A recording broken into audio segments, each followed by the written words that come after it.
নমস্কাৰ জনাবলৈছো অন্য এক খবৰ মানৱতাৰ বাবে দৰিদ্ৰ ৰোগীক চিকিৎসা কৰি ষড়যন্ত্ৰৰ বলি হ'ল এগৰাকী জ্যেষ্ঠ চিকিৎসক ডাক্তৰ আমিনুল ইছলামৰ বিৰুদ্ধে কেইদিনমান পূৰ্বে ৰোগীৰ পৰা টকা লোৱা বুলি এটা বাতৰি সংবাদ মাধ্যমত প্ৰকাশ পাইছিল কিন্তু অৱশেষত ৰহস্যৰ উদ্ঘাট হ'ল আৰু ওলাই পৰিল ৰোগীজনৰ ভণ্ডামি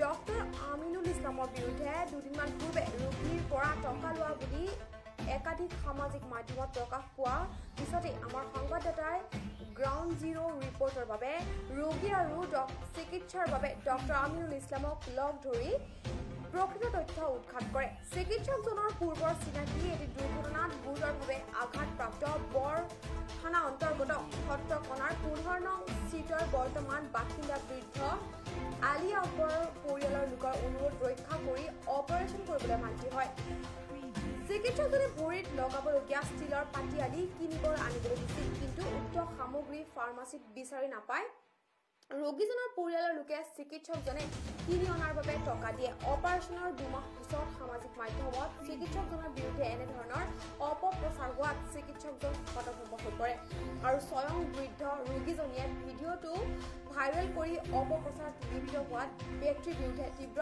প্ৰতিক্ৰিয়া প্ৰকাশ কৰাৰ লগতে প্ৰয়োজনত অপপ্ৰচাৰত লিপ্ত ব্যক্তিৰ বিৰুদ্ধে আইনৰ আশ্ৰয় ল'বলৈ কুণ্ঠাবোধ নকৰে বুলি সংবাদ মাধ্যমক জানিবলৈ দিয়ে মই ডক্টৰ আমিনুল ইছলাম মই বৰপেটা চিভিল হস্পিটেল কলগেছিয়াত মই senior medical and health officer হিচাপে মই কাম কৰি আছোঁ অৰ্থপেডিক্স ডক্টৰ এতিয়া মই ভিডিঅ'টো মই চাইছোঁ 3-4 দিনমান আগত তাৰপিছত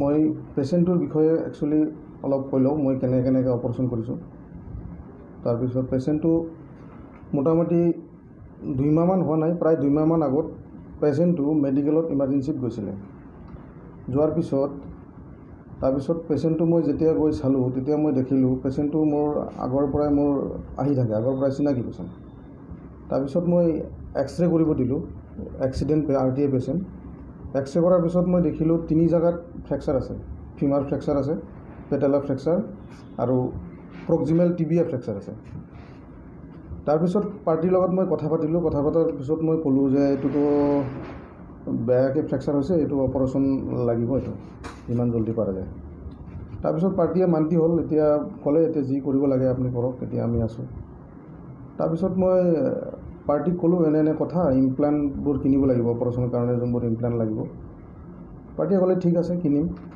তাৰপিছত মই ইমপ্লাণ্টৰ এটা লিষ্ট মই লিখি দিলোঁ সেইটো লিষ্টটো হয়তো কিজানি পাৰ্টিৰ লগত এতিয়াও আছে এতিয়া লিষ্ট মতে আৰু তাৰপিছত ইমপ্লাণ্টবোৰ ক'ত পায় মই বুজাই দিলোঁ তাৰপিছত অলপমান পিছত পেচেণ্ট পাৰ্টিয়ে মোৰ ওচৰত গৈ ক'লে যে আমিতো এইবোৰ কিনিব নোৱাৰোঁ আমি বুজি নাপাওঁ এইবোৰ ছাৰ এতিয়া আপোনাক মই আগৰ পৰাই আমি চিনিয়ে পাওঁ আপোনাক গতিকে আপুনি আমাক এইখিনি সহায় কৰক আপুনি কেনেকৈ মেনেজ কৰে আপুনি যোগাৰ কৰি আনি দিয়ক ইমপ্লাণ্টৰ দামটো আমি দি দিম তাৰপিছত মই বাৰে বাৰে ক'লোঁ যে এইটোতো মোৰ কাম নহয় তোমালোকে নিয়মমতে আনিব লাগে তাৰপিছত বাৰে বাৰে জোৰকৈ কোৱাৰ পিছত মই তেতিয়া মান্তি হ'লোঁ যে ঠিক আছে দিয়া মই আনি দিম যি কৰিব লাগে মই কৰিম সেইটো কৈ কিনি মই প্ৰাইভেট চেম্বাৰত মই গুচি গ'লোঁ ডিউটিৰ পিছত নিয়াৰ মানে 2:30-3টামান বজাত তেতিয়া মোৰ চেম্বাৰত গৈছে পেচেণ্ট পাৰ্টিটো চেম্বাৰত যোৱাৰ পিছত তাৰপিছত তাতে দুটা ল'ৰা বেলেগ ল'ৰা দুটা আগতে সোমাই আছিল তাতে ল'ৰা দুটাকো মই তেতিয়ালৈ চিনি নাপাওঁ মই আৰু তাৰপিছত পেচেণ্ট পাৰ্টিটো সোমালে পেচেণ্ট পাৰ্টি সোমোৱাৰ পিছত তাৰপিছত মই কথা পাতিলোঁ এনে কথা এনে 30,000 পৰা 40,000 লৈ লাগি যাব পাৰে অপাৰেশ্যনত মানে ইমপ্লাণ্টৰ দাম তাৰপিছত পাৰ্টিয়ে ক'লে ঠিক আছে তেনেহ'লে আপুনি 20,000 মান টকা লওক বাকীখিনি পিছত দিম তাৰপিছত 20,000 টকা মই ল'লোঁ যোনটো মানে ভাইৰেল ভিডিঅ'ত দেখাইছে 20,000 টকা লৈ পিছদিনা মই ৰাতিপুৱা ইমপ্লাণ্ট লৈ কিনি অপাৰেশ্যন মই কৰি দিছোঁ অপাৰেশ্যন কৰাৰ পিছত এতিয়া পেচেণ্ট সুস্থ মই ৰেগুলাৰ চেকআপ কৰি আছোঁ তাৰপিছত ইমপ্লাণ্টৰ নামত টোটেল খৰচ গৈছিল পেচেণ্টৰ 26,000 টকা তাৰপিছত বাকী 6,000 টকাটো পাৰ্টিয়ে মোক দি দিছে মই লৈ লৈছোঁ তাৰপিছত এতিয়া পেচেণ্টটো নিয়াৰ সুস্থ আৰু কেইদিনমান পিছত তেতিয়া মই খোজকাঢ়িব দিম এতিয়া চেকআপ কৰি আছোঁ কিন্তু মাজতে মই 2-3 মান আগত যেতিয়া ভাইৰেল ভিডিঅ'টো চালোঁ তেতিয়া মই মানে হতবাক হৈ গৈছোঁ। মানে এইটো মানে ক'ৰ পৰা কি ভিডিঅ' কেনেকৈ আহিল মই একো ধৰিব পৰা নাই। আৰু এনেকুৱা লাগিছে মোৰ এগেইনষ্টে কোনো ষড়যন্ত্ৰ চলিছে নেকি, এনেকুৱা মোৰ লাগিছে। এতিয়া মই ভাবোঁ এইটো মানে মোক সোধাতকৈ আপোনালোকে পেচেণ্ট পাৰ্টিৰ ওচৰত বা পেচেণ্টৰ ওচৰত গৈ গ্ৰাউণ্ড ৰিপৰ্ট আপোনালোকে চাওক। তাৰপিছত যদি মোৰ কিবা দুখ আছে তাত, মই যদি কিবা ভুল কৰিছোঁ, মই পাৰ্টিৰ পৰা জোৰ কৰি পইচা লৈছোঁ, মই কিবা কৰাপশ্যন কৰিছোঁ, তেনেহ'লে এইটোৰ এগেইনষ্টত যিকোনো ধৰণৰ শাস্তি ল'বলৈ মই প্ৰস্তুত আছোঁ। এইখিনিয়ে মোৰ ক'বলগীয়া। আপুনি অপাৰেশ্যন কৰিছিল 2 মাহ আগত কৰিছোঁ। নিউজটো ভাইৰেল হ'ল ভাইৰেল হ'ল 3-4 দিনমান আগত। 2 মাহ পিছত নিউজটো মানে ইহঁতে কৰিছে। আগতেই ৰেকৰ্ডিংটো নিশ্চয় এইটো আগৰে ৰেকৰ্ডিং হ'ব। তারা এখন যেটা নিয়ে করতেছে, কিন্তু আমরা দিছি পাতির পয়সা তারে।